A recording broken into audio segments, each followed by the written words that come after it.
మేమున్న ఏరియాలో అంటే మహారాష్ట్రలో బియ్యం రవ్వ అనేది ఎక్కడ దొరకటం లేదు.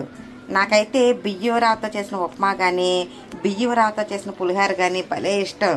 అవి తినాలనిపించింది. ఇంట్లోనే బియ్యం రవ్వ తయారు చేసుకుందాం అని చెప్పేసి ఇక 1 కప్పు రైస్ తీసుకున్నాను. ఈ 1 కప్పు రైస్ని తీసుకొని దీన్ని ఇలాగా మిక్సీలో వేస్తాను.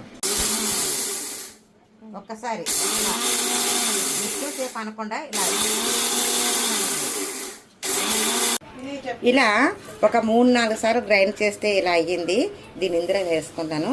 ఇందులో వేసుకున్న తర్వాత మామూలుగా ఏంటంటే బియ్యం కడిగేసి ఆరబెట్టి ఆ ప్రాసెస్ అంతా ఏం చేయలేదు. ఉట్టి పొడి బియ్యం మాత్రమే. ఈ బియ్యాన్ని ఇదిగో జల్లెడు ఉంది కదా, ఈ జల్లెడితో ఇలా జల్లించుకొని పిండిని వేరు చేసేయాలి.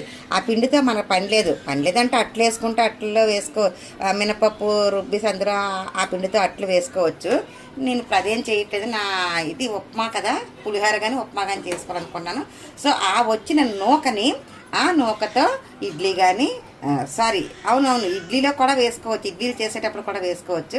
నేను ఇప్పుడైతే ఉప్మా చేద్దాం అనుకుంటున్నాను. బియ్యం నూక ఉప్మా లేదా బియ్యం నూకతో సజ్జ పులిహోర అంటారు కదా, అది కూడా చేద్దాం అనుకుంటున్నాను. మీరు కూడా ఒకసారి ట్రై చేయండి.